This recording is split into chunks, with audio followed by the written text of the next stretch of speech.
Hello friends, welcome back to my channel. இந்த வீடியோவில் நம்ம இன்றைக்கி பார்க்க போகிறது துபாய் டு டப்ளின், அயர்லாண்டோட கேபிட்டல் போகிறது தான் பார்க்குறோம். ஸோ ஃப்ளைட் நம்பர் EK161 தான் இன்றைக்கி ட்ராவல் பண்ண போகிறோம். ஸோ ஏர்போர்ட்டுக்கு வந்திருக்கேன். டைம் மார்னிங் 4:30 இப்போது. So business class, first class அவங்களெல்லாம் செக்இன் பண்ணுறதுக்கு செப்ரேட் ஒரு லொக்கேஷன் இருக்குது. அங்கே தான் நம்மளும் வந்திருக்கோம் இன்றைக்கி.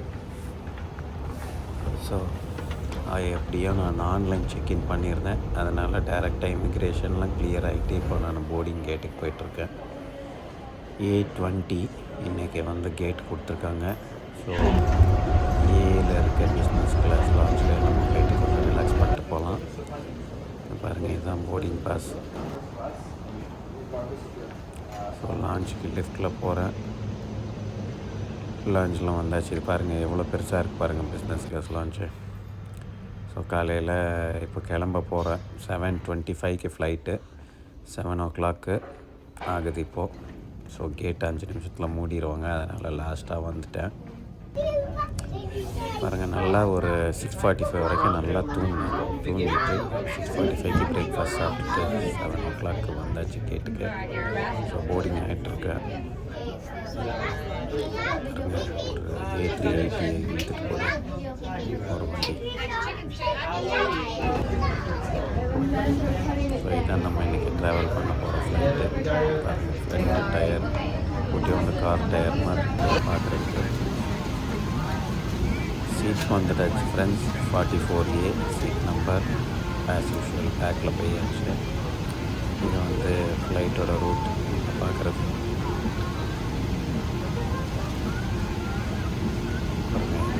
நேராக டேக் ஆஃப் ஆகி ஈரான் வழியாக போயிட்டு ஈரான், ஈராக், சிரியா அது வழியாக ரூட் காத்து. ஆனால் ஆக்சுவலாக நம்ம ஈரான் மேலே போக மாட்டோம். அவங்க கர்வ் பண்ணி எடுத்து தான் போவாங்க. ஈரான் ஏர் ஸ்பேஸ் ஸ்கிப் பண்ணுவாங்க அப்படின்னும். அதனால் சவுதி, குவைத் வழியாக தான் போகும் இந்த ஃப்ளைட்டு. ஸோ இது சிமுலேஷன் வீடியோ. ஃப்ளைட் இப்போது புஷ்பேக்கு ரெடி ஆகிடுச்சு. அதனால் டவுனில் இருக்க கேமராலாம் பார்க்குறீங்க. பாருங்கள், புஷ்பேக் பண்ணுறாங்க. கரெக்டாக 7:30 ஆகுது. 5 minutes டிலே தான். No problem. புஷ்பேக் பண்ணுறாங்க.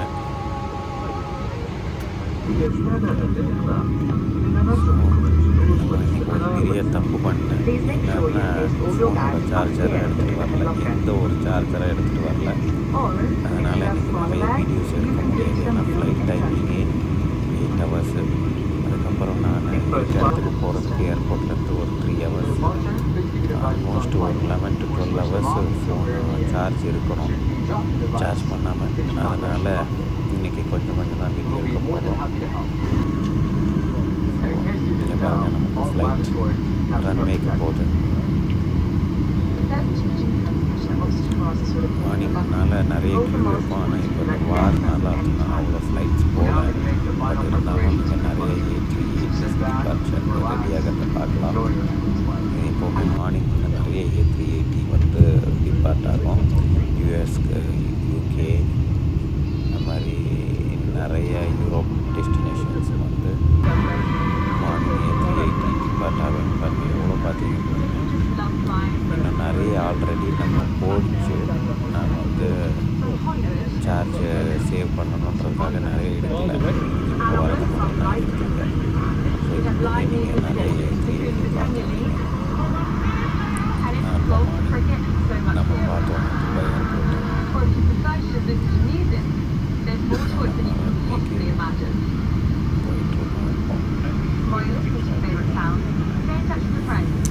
Dubai flight number EK161 Boeing 777-300 ஏர் ஃப்ளைட்டு.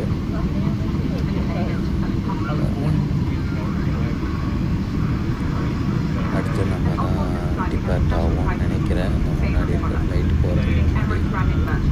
ஆனால் அந்த ஃப்ளைட்டு ஃபஸ்ட்டு போச்சுன்னா நமக்கு டர்புலன்ஸ் பயங்கரமாக இருக்கும் டேக் ஆஃப் ஆகிற டைமில். அதனால் அதுக்கு முன்னாடி நம்ம போயிட்டோம்னா கொஞ்சம் நல்லாயிருக்கும். இருக்கும். என்ன ஆகுதுன்னு பார்ப்போம். பாருங்கள், ஒரு A380 லேண்ட் ஆகுது. அது வந்து லண்டன்லேருந்து வருது.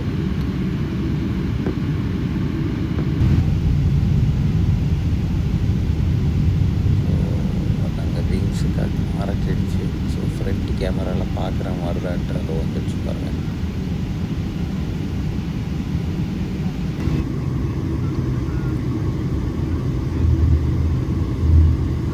ஓகே ஃப்ரெண்ட்ஸ், நம்ம வந்து இப்போது டிபார்ட் ஆக போகிறோம். ஃப்ளைட்டு போகுது.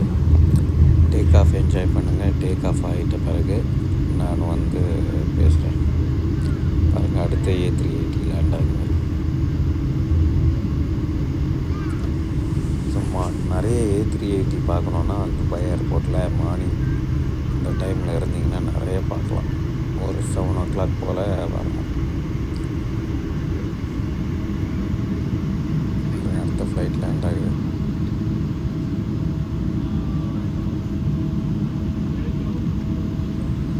ஓகே ஃப்ரெண்ட்ஸ், நம்ம ரன்வேல என்ட்ரு ஆகிட்டோம்.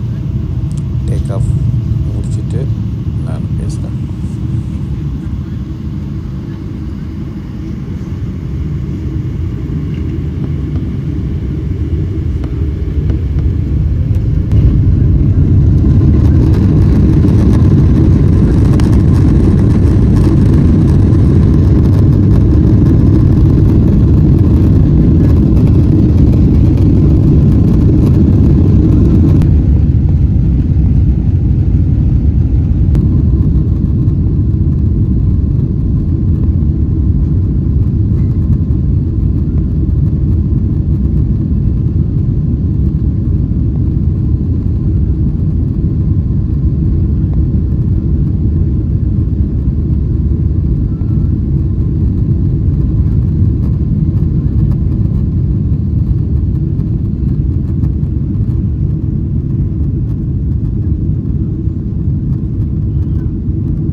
ஒரு வழியாக டேக் ஆஃப் ஆகிட்டோம்.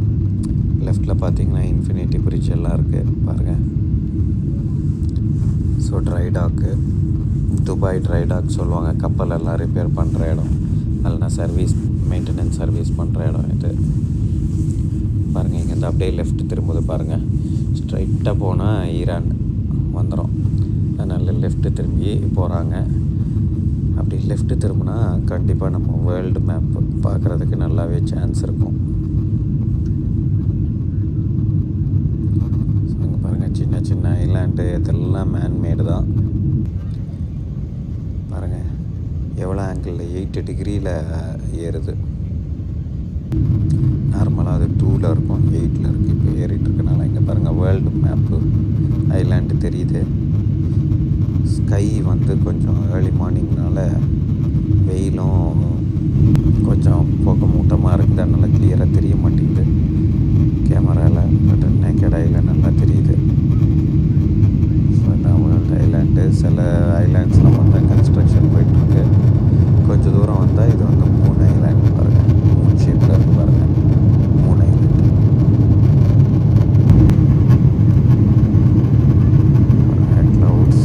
க்ளவுட்ஸ்க்கு மேலே போகிறோம். நம்ம துபாயை நோக்கி போயிட்டு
ஸ்பாட்டில் வீடுங்களே கண்ணு கெட்டுற தூரத்துக்கு இல்லை, ஆனால் நல்லா ஃபார்மிங் பண்ணிகிட்ருக்காங்க.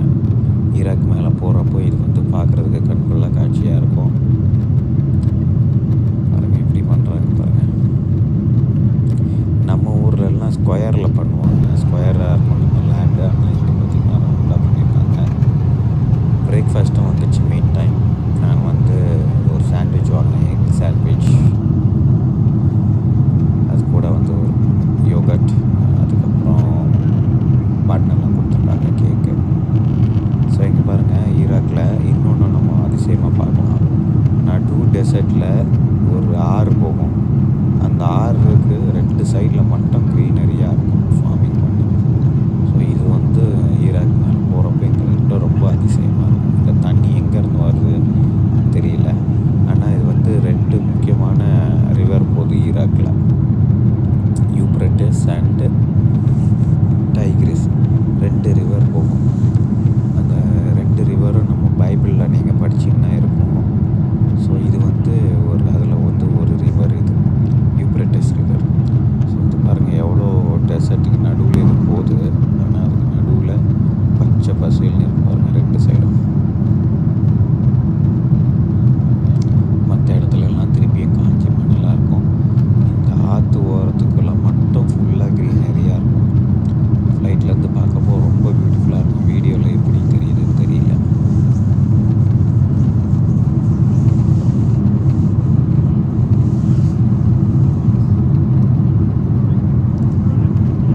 பார்த்தீங்களா, யூப்ரட்டிஸ் ரிவர். இது வந்து பார்த்துட்டே இருக்கலாம் போல தோணும். ஏன்னா கண்ணு கெட்டுற தூரம் வரைக்கும் ஃபுல்லாக டெசர்ட், மணல், காடு. ஒரு வீடு கூட தெரியல. ஆனால் இந்த ஆத்தங்கரையில் மட்டும் பச்சை பசேல். ஃபர்ஸ்ட் ஆஃப் ஆல் இந்த தண்ணி எப்படி வற்றாமல் இந்த டெசர்ட்டில் நடுவில் ஓடுதுன்னு பார்க்கணும். அதுக்கப்புறம் எங்கே இருந்த ஆளுங்க வந்து இந்த விவசாயம் பண்ணுறாங்கன்னு தெரியல. அந்த க்ரீனுக்கு பேக்கில் ஃபுல்லாக உங்களுக்கு வந்து காடாக தான் இருக்கும், மணல். இப்போ நம்ம வந்து எங்கே இருக்கோம்னா சிரியா மேலே போயிட்டுருக்கோம். சாரி, சிரியாக்குள்ளே வரல, இன்னும் சிரியா பார்டரில் தான் போயிட்டுருக்கோம்.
கிடையாது. காலையில் 4 மணிக்கெலாம் சன்ரைஸ் வந்துடும். பாருங்க எவ்வளோ அழகாக இருக்குது பாருங்க, க்ரீனாக. ஒரு இடத்துல பாறையை நோண்டி வச்சுருக்காங்க ரோட்டு சைடில். அதுக்குள்ளே ஃபுல்லாக மழை தண்ணி கட்டி கிடக்குது பாருங்கள். அந்த தண்ணியோட கலரும் பாருங்கள் எவ்வளோ ப்ளூயிஷாக இருக்குன்ட்டு. லைட் நல்லா டர்ன் பண்ணுது.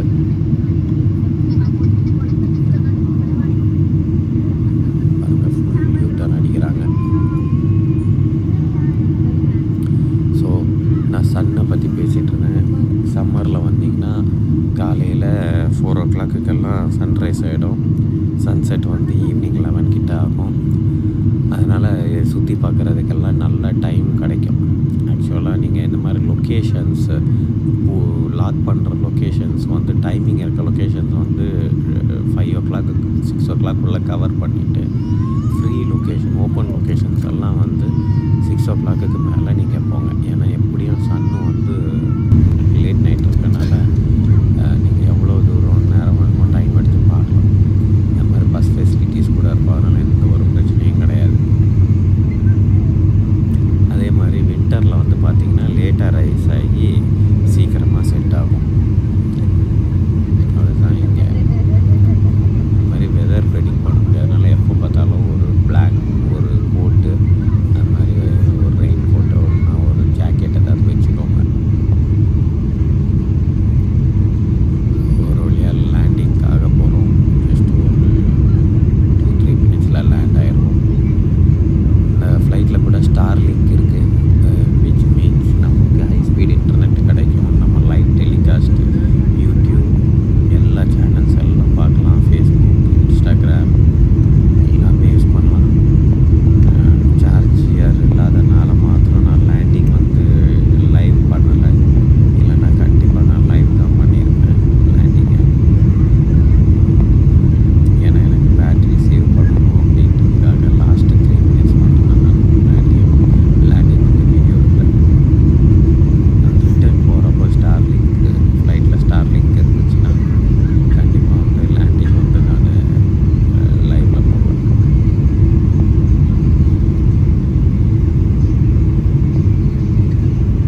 பாருங்கள் நம்ம வந்த ரூட் இது ஆக்சுவலாக வந்த ரூட்டு. ஸோ நம்ம ஃப்ளைட்லேருந்து இறங்கி வெளியே போனோன்னா கண்டிப்பாக வந்து பஸ் இருக்கும். சிட்டிக்கு போகணுன்னா துபாய் டப்ளின் எக்ஸ்பிரஸ்ன்னு இருக்கும். அது வந்து டேரெக்டாக சிட்டிக்கு ஏர்போர்ட் டு சிட்டி போயிடும். ஃபாஸ்ட்டாக போகணுன்றவங்க அந்த பஸ் எடுங்க. அது மாதிரி இல்லை ஃபாஸ்ட்டு எனக்கு வேண்டாம், ஸ்லோவாக போனால் போதும் அப்படின்னா எல்லோ கலர் பஸ்ஸஸ் நிறையா இருக்கும். அது வந்து ஜோன் 11, அதாவது டெர்மினல் 1 பக்கத்தில் இருக்கும். அங்கேருந்து எடுத்துக்கோங்க. அது மாதிரி மற்ற கவுண்டிஸ்க்கெல்லாம் போகணுன்றவங்க டெர்மினல் 1 பக்கத்தில் பார்த்திங்கன்னா நிறைய பஸ்ஸஸ் நிற்கும். சிட்டி லிங்க்குன்ட்டு கனெக்ட் பண்ணுறதுக்கு அந்த பஸ்ஸஸ் எடுத்திங்கன்னா ஒரு கவுண்டியிலேருந்து இன்னொரு கவுண்டிக்கு போய்க்கலாம். ஓகே ஃப்ரெண்ட்ஸ், நீங்கள் ஏர்போர்ட்லேருந்து வேறு எங்கே போனோன்னாலும் கேபு இல்லை டாக்ஸி பிடிக்கணும்னு அவசியமே இல்லை. பஸ்ஸே வெள்ள கனெக்டடு தான். நீங்கள் கூகுள் மேப் போட்டு பார்த்தீங்கன்னா வெளியே வந்தாலே பஸ்ஸஸ் இருக்கும். தேங்க்யூ. அடுத்த வீடியோவில் பார்க்கலாம். பாய்.